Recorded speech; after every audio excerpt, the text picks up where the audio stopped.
Bonjour Maurice. Bonjour Victor. Alors, on nous a posé quelques questions concernant l'hydratation. Et nous, à côté de cela, on entend aussi pas mal de conseils sur que boire, quelle quantité boire, quand faut-il boire. Alors aujourd'hui, on va essayer d'y voir un petit peu plus clair. Parce que c'est vrai qu'on interagit tous les jours avec notre hydratation. Que ce soit avec la boisson, la respiration, la transpiration, la miction, la digestion, etc. La régulation de l'hydratation de l'organisme implique beaucoup de variables. Mais nous, notre vécu est simplement d'avoir soif ou pas.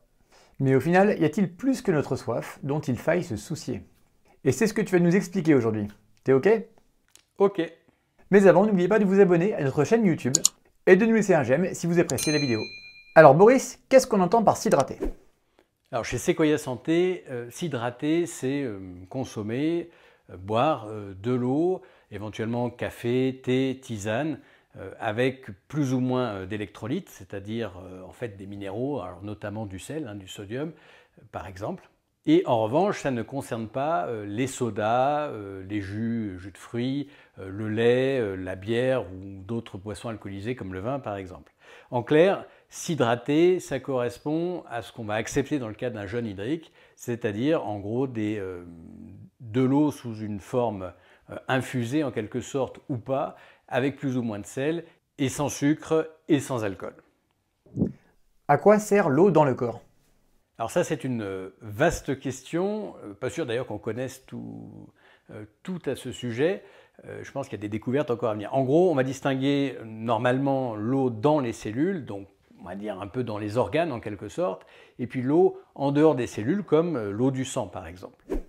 En ce qui concerne l'eau à l'intérieur des cellules, et on va dire à l'intérieur des organes, eh bien, en fait, elle permet des échanges de molécules, de sels minéraux, de tout un tas de choses, des transports, bref, on est dans des aspects biochimiques et moléculaires qui sont assez complexes, ça ne sert à rien de détailler tout ça, ça ne permet pas forcément de mieux comprendre d'ailleurs, mais on peut plutôt retenir que cette hydratation des cellules et des organes permet leur bon fonctionnement, bien sûr, elle participe à leur bon fonctionnement. C'est le cas par exemple pour le cerveau, qui est l'un des organes qui contient le plus d'eau. C'est le cas aussi pour les muscles, dont le cœur, qui en ont besoin pour pouvoir se contracter correctement. C'est le cas du rein aussi, pour lui permettre d'éliminer un certain nombre de déchets solubles dans l'eau, et donc pour lesquels il a besoin au moins d'une petite quantité d'eau pour pouvoir les évacuer dans les urines. En dehors de cet aspect à l'intérieur des cellules ou à l'intérieur des organes, il y a aussi l'eau que l'on trouve dans le sang. Et alors là, le sang, alors en général, mais ça peut être très variable, on dit qu'il est composé d'à peu près 90% d'eau, ça peut être davantage.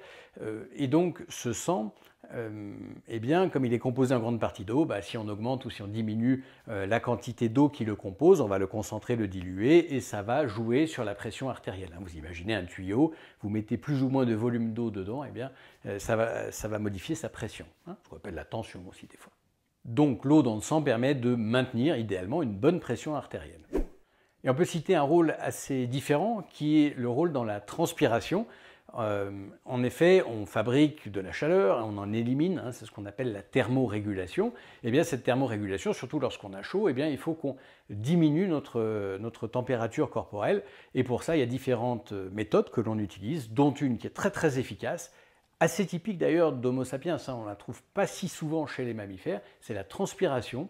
Et donc on va éliminer de l'eau et du sel aussi, ça a des implications, on pourra en reparler, via cette transpiration. Alors il faut noter qu'on ne peut pas véritablement stocker l'eau, on n'a pas de vraies réserves en eau dédiées dans le corps, comme on aurait des réserves en graisse par exemple, ça n'existe pas. Et donc pour nos besoins, on va avoir recours à l'hydratation régulièrement dans notre vie. Et d'ailleurs, les gens qui ne s'hydratent pas du tout, qui feraient un jeûne sec, alors c'est à la mode depuis quelques temps à nouveau, il faut rappeler qu'au bout de quelques jours, parfois quelques semaines, c'est mortel, contrairement au jeûne hydrique où on va s'hydrater. Est-ce que tu peux nous expliquer ce qu'est une déshydratation? Eh bien, la déshydratation, c'est en quelque sorte la diminution de l'eau, alors que ce soit dans nos cellules, nos organes, ou que ce soit en dehors de nos cellules et nos organes, et notamment dans le sang. Et d'ailleurs, pour différencier ces deux types de déshydratation, qui sont assez différentes parce qu'elles font intervenir des sels minéraux, dont le sodium, le potassium, bref, en médecine, on va différencier la déshydratation intracellulaire, donc celle des cellules et des organes, de la déshydratation ou de l'hyperhydratation, hein, ça marche aussi, extracellulaire, c'est-à-dire, donc on a parlé du sang par exemple. Mais ça, c'est des concepts qui sont assez compliqués, qui ne sont pas indispensables pour comprendre des choses de base, qui sont, à mon avis, essentielles. Et donc, on ne va pas s'appesantir sur ces aspects extracellulaires. Le but étant de donner des conseils pratiques, hein, pour des non-médecins, évidemment.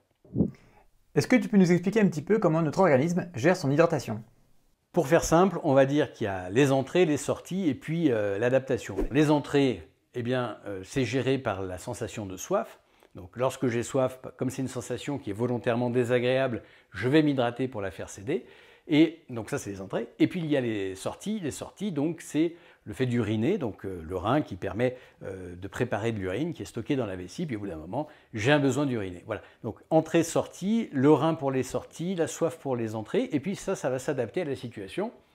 Parce que il peut faire très chaud dehors, il y a différentes situations, je peux faire un effort physique, avoir une température corporelle qui augmente, bref, je vais traverser des situations normales qui vont me demander plus ou moins d'eau pour transpirer par exemple, et donc, eh bien évidemment, le corps va s'adapter en diminuant les sorties et en augmentant les entrées par exemple, pour pouvoir compenser. Et par exemple, dans quelles circonstances peut-on être déshydraté? Comme on vient de le dire, quelque chose de fréquent, en fait, c'est suite à un effort physique. Hein, donc, pour gérer ma température, parce qu'effectivement, l'effort fait nettement augmenter la température, au-delà d'une certaine augmentation, c'est embêtant. Donc, il faut pouvoir la dissiper pour poursuivre l'effort. Et donc, à ce moment-là, je vais transpirer, par exemple. Il y a d'autres situations où je vais essayer d'évacuer de la température ou qui font transpirer. Hein, ça peut être le cas d'une fièvre aussi.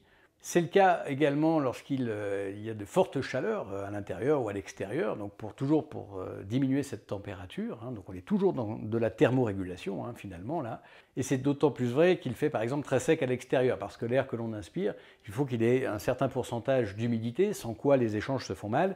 Donc on va avoir besoin de dépenser beaucoup plus d'eau dans les voies respiratoires. On le sait quand on va marcher par exemple en hiver, hein, parce que très vite on a une sensation un peu de soif, une vague sensation d'assèchement hein, des voies respiratoires.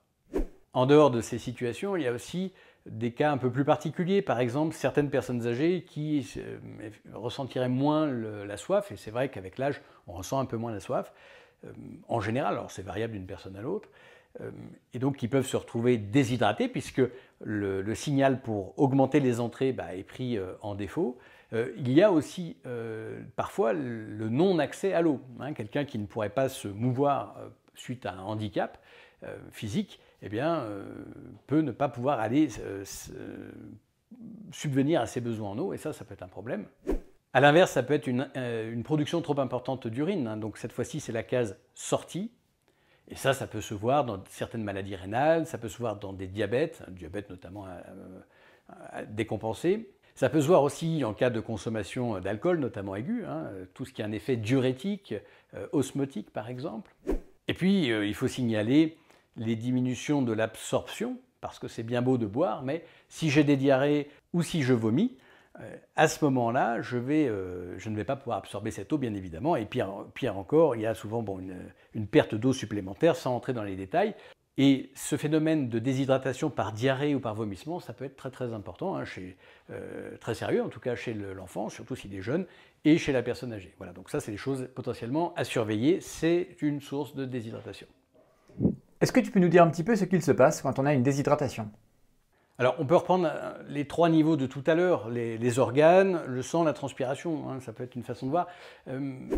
Au niveau de la déshydratation, du coup, des cellules et des organes, ils ne fonctionnent pas bien. On a dit que la bonne hydratation des cellules et des organes était indispensable pour qu'ils fonctionnent avec des échanges, etc. Bon, donc, ces organes, pour citer ceux de tout à l'heure, pour le cerveau, eh bien, ça peut entraîner une confusion. Hein, c'est une source très classique de confusion aiguë, par exemple chez la personne âgée.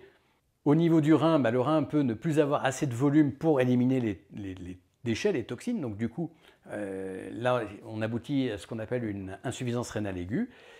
Et puis, en ce qui concerne les muscles, hein, dont le cœur, eh bien, on va diminuer leur efficacité de contraction, ce qui peut donc poser un certain nombre de problèmes. Ça, c'était pour les cellules et les organes. Si on regarde maintenant le sang, le volume du sang, eh bien, si on est déshydraté, le volume va être diminué, le sang va être beaucoup plus concentré parce qu'il y a moins d'eau, et donc la pression va diminuer. Si le diamètre de votre tuyau est le même et que vous diminuez la quantité d'eau qu'il y a dedans, vous diminuez la pression. Donc la tension artérielle, ce qu'on appelle la tension artérielle, va diminuer, ou du moins si la déshydratation est assez sévère, parce que le corps peut compenser un petit peu, bien sûr. C'est vrai que dans un premier temps, le cœur va se mettre à tachycarder, la fréquence cardiaque va s'accélérer pour compenser la diminution de ce volume. Bon, il y a des mécanismes de compensation, mais au-delà d'une certaine déshydratation, ces mécanismes ne suffisent plus. On dit qu'ils sont dépassés, et c'est là qu'une hypotension artérielle peut survenir, mais une hypotension artérielle potentiellement sévère.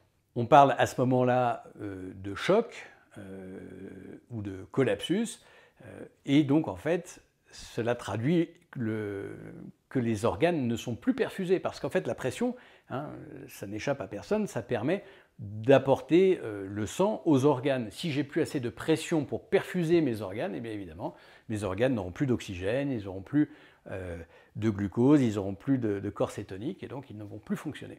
En ce qui concerne la régulation de la température par la transpiration, si je suis déshydraté, je ne vais pas arriver à transpirer suffisamment, puisque j'ai déjà plus assez de volume d'eau, et donc j'aurai une mauvaise régulation de ma température, donc avec une augmentation de ma température corporelle. C'est bien connu chez certains sportifs, par exemple, chez les militaires, qui ont ce qu'on appelle des hyperthermies malignes, c'est-à-dire que lorsque mes capacités d'adaptation sont dépassées, je vais avoir une température qui augmente au-delà d'une certaine valeur, avec un risque vital même à ce moment-là.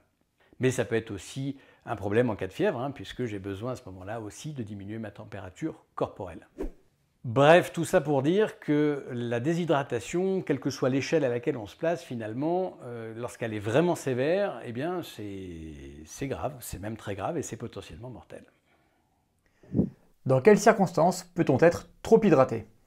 Alors, trop hydraté, c'est une situation qui est plus rare, qui est assez rare en soi, c'est des cas un peu particuliers, et on peut citer l'exemple malheureux de certains sportifs qui débutent dans un domaine comme la course et notamment le marathon par exemple, et qui ont peur de se déshydrater, et donc ça part d'un bon réflexe quelque part, et qui donc du coup par contre surcompensent, donc en fait ils vont consommer beaucoup trop d'eau.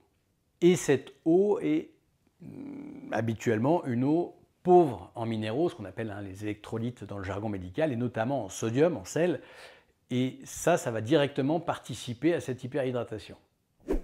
Petite parenthèse sur le sel, on voit à quel point c'est important dans l'hydratation. Alors on ne détaille pas tout parce que c'est du domaine de la spécialité médicale, mais en gros, de l'eau doit être accompagnée avec du sel, des sels minéraux en soi, du sodium, du potassium. Ça, c'est très très important. Et donc, on avait fait un podcast sur le sel en disant vous devriez manger plus de sel. Et donc, je vous renvoie sur ce podcast si vous ne l'avez pas encore visionné. Je vous encourage à le voir parce que justement, le sel est un sujet qui est devenu presque tabou pour des raisons parfois un peu obscures. Bon, c'est très important. Et on voit très bien d'ailleurs au niveau de l'évolution des espèces, l'évolution des mammifères par exemple, que certains vont prendre des risques énormes pour aller s'alimenter. En sel, prenez par exemple un singe arboricole qui va descendre de son arbre, qui va risquer de se faire croquer, alors que ce soit par un guépard ou par un léopard, peu importe, par des félins notamment, mais il en a besoin, c'est plus fort que lui, il y a ce réflexe, c'est très important. Et pour les chèvres, les vaches sauvages, qui vont parfois s'aventurer dans des bords de falaises pour aller lécher des pierres, alors des pierres à sel, des pierres ou à fleurs, des minéraux, des gisements aussi. Et donc ça c'est très remarquable dans la nature. Bref, je ferme cette parenthèse. Donc hyperhydratation, lorsque l'on boit trop d'eau par rapport aux capacités du rein à les éliminer, donc notamment s'il y a un problème rénal, et trop d'eau tout court, notamment si elle n'est pas correctement salée. Là, on va avoir des conséquences de cette hyperhydratation. Cela veut dire que, en pratique, si j'ai une insuffisance rénale terminale, que mon rein n'est plus capable de filtrer, effectivement, si je bois, je vais facilement dépasser les capacités de filtration du rein, comme on dit, c'est-à-dire la capacité à faire de l'urine. Et donc là, j'ai une hyperhydratation, que l'eau soit salée ou pas, ça ne change rien. Et deuxièmement, donc, c'est des hydratations tellement importantes qu'elles dépassent les capacités du rein, d'un rein normal. Alors ça se voit dans une situation psychiatrique particulière qu'on appelle la potomanie, où les gens peuvent boire 7 litres, 8 litres, 10 litres d'eau par jour. Et c'est d'autant plus vrai quand cela concerne des eaux faiblement minéralisées. Et c'est pour cette raison qu'il ne faut jamais boire de l'eau déminéralisée. Vous savez, on en utilise par exemple, c'est de l'eau distillée en général, hein. On l'utilise pour des fers à repasser si on habite dans une zone calcaire. Bon, bref, c'est une eau qu'on peut utiliser pour des raisons d'activité de tous les jours. Attention à ne jamais la boire. Et donc, on a vu, c'est aussi le cas chez le sportif, d'autant que le sportif, de par la transpiration, élimine de l'eau, mais il élimine aussi pas mal de sel dans la sueur. Donc chez lui, les apports en sel sont encore plus importants. Est-ce que tu peux nous donner quelques exemples de ce qu'il peut se passer si on est hyperhydraté? Alors, pour reprendre nos deux compartiments, nos deux échelles, au niveau des cellules, des organes, de la même façon que lorsqu'il y a une déshydratation, il y a globalement une perturbation du fonctionnement. Donc les organes ne vont plus fonctionner correctement. Et au niveau neurologique, puisqu'on parlait du cerveau tout à l'heure, eh bien alors là c'est même assez grave, hein. Il y a un œdème cérébral. Et lorsqu'on va corriger ce problème d'hydratation après, eh bien, si on le corrige trop rapidement, il y a des séquelles possibles au niveau neurologique, avec des destructions de certaines cellules nerveuses, et donc avec des risques de tétraplégie, donc pour le côté moteur, des troubles de la sensibilité, des risques de coma, même au stade de l'œdème, et de convulsions aussi, lorsqu'il y a un œdème cérébral. Bref, c'est des choses assez sérieuses qui peuvent mener jusqu'à la mort, évidemment, hein. Au niveau du sang, eh bien là cette fois-ci il y a une augmentation du volume sanguin, donc même si le corps essaye de s'adapter, au-delà d'une certaine adaptation, eh bien, il y a une augmentation de la pression artérielle. Et donc en augmentant notre tension, comme on dit, eh bien, si j'ai un anévrisme menaçant quelque part de l'aorte abdominale, cérébrale, il peut, lors de ce pic d'hypertension, il peut se rompre, hein, je peux avoir une rupture d'anévrisme, ça c'est potentiellement très grave. Et puis il y a des situations, alors là c'est des situations qui ne sont pas normales à proprement parler, hein. Si j'ai un saignement, notamment un AVC hémorragique, eh ben, ça va majorer le saignement. Bon, voilà. Mais là, c'est dans des situations déjà un peu particulières. Alors, puisqu'on nous a sollicité plusieurs fois, justement chez les sportifs, peut-être qu'on peut faire une petite parenthèse. On peut parler du coureur, alors par exemple du marathonien, mais il n'y a pas que le marathon, hein, mais on va dire sur des distances quand même suffisamment longues et difficiles, hein, environ 40 km pour un marathonien. Eh bien, chez quelqu'un qui débute un marathon, qui n'est pas encore un marathonien aguerri, eh bien, il y a le risque dont on parlait tout à l'heure de vouloir s'hydrater trop fréquemment, hein, 1 litre, 1,5 litre par heure, c'est beaucoup plus que ce que l'on va transpirer, et a fortiori avec une eau qui n'est pas salée. Et là, à ce moment-là, on perd en plus du sel par la transpiration, et donc on se retrouve avec ce fameux risque d'œdème cérébral dont je parlais à l'instant.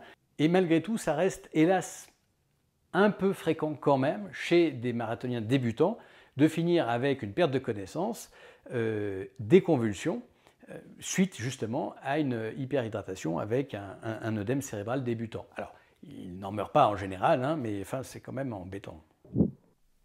Donc, en clair, quand faut-il vraiment se soucier de son hydratation ?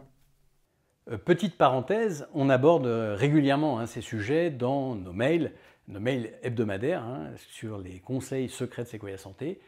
Donc si vous n'êtes pas inscrit, eh bien, pensez à vous inscrire. Le lien figure dans le descriptif, hein, c'est totalement gratuit. Et donc chaque semaine, on vous donne quelques conseils sur des sujets de santé, de bien-être et de longévité. Pour résumer, pour faire court, on va dire qu'on doit s'intéresser particulièrement à son hydratation dans 2 cas de figure. Premièrement, en cas de perte récente et importante en eau, on a cité diarrhée aiguë, vomissements répétés, de la fièvre, après un effort physique. On est plus fait d'ailleurs pour boire après l'effort, éventuellement avant, mais après l'effort que pendant l'effort, sauf s'il est très très prolongé bien sûr. Donc dans ces cas-là, qu'il y ait soif ou pas, il faut faire attention. Et puis le deuxième cas de figure, c'est en cas d'altération de la sensation de soif. Ça c'est très important parce que si je ne ressens plus la soif, eh bien, je ne vais plus pouvoir moduler mes apports d'eau, les entrées, et donc c'est sûr qu'à un moment donné, ça va se transformer en déshydratation et avec les conséquences dont on a parlé. Et ça donc c'est d'autant plus vrai, alors parfois chez le jeune enfant et surtout chez la personne âgée. Bon, merci pour toutes ces réponses. Donc je vais essayer de récapituler un petit peu. En dehors de la personne très âgée, en matière d'hydratation, la soif est juge de paix. Ce qui veut dire que si l'on a soif, il faut boire, et si l'on n'a pas soif, il ne faut pas boire. Ça paraît assez simple, et selon nous, il n'y a pas matière à compliquer les choses. Se forcer à boire des litres d'eau par jour alors qu'on n'a pas soif est une bêtise, que le rein compensera en produisant plein d'urine très diluée. Donc on se sera forcé à faire un truc qui ne sert à rien. À part faire vendre des packs d'eau par les fabricants d'eau minérale bien sûr. Eau minérale qui pourrait d'ailleurs être vendue comme eau minceur pour ne citer aucune marque. Ce qui n'est qu'un mensonge de plus. Sapiens n'a pas besoin de boire en permanence, il peut supporter l'effort sans s'hydrater dans une certaine mesure. Mais évidemment pour des efforts longs ou par temps chaud et sec, il faudra penser à s'hydrater pendant l'effort et en fonction de la soif. Il faut également bien entendu penser aux électrolytes lorsque l'on veut prévoir une boisson pour s'hydrater. Cela veut dire de l'eau minérale par exemple à laquelle on peut ajouter une pincée de sel. Cela évitera au rein de trop travailler et permettra à l'organisme de mieux adapter son volume liquidien. Et surtout, on évite les boissons sucrées. Merci beaucoup pour votre attention. Merci Victor. Rendez-vous sur notre site sequoiasanté.com. Jetez un œil à nos formations et à la semaine prochaine pour un prochain podcast. À très bientôt et surtout, prenez soin de vous.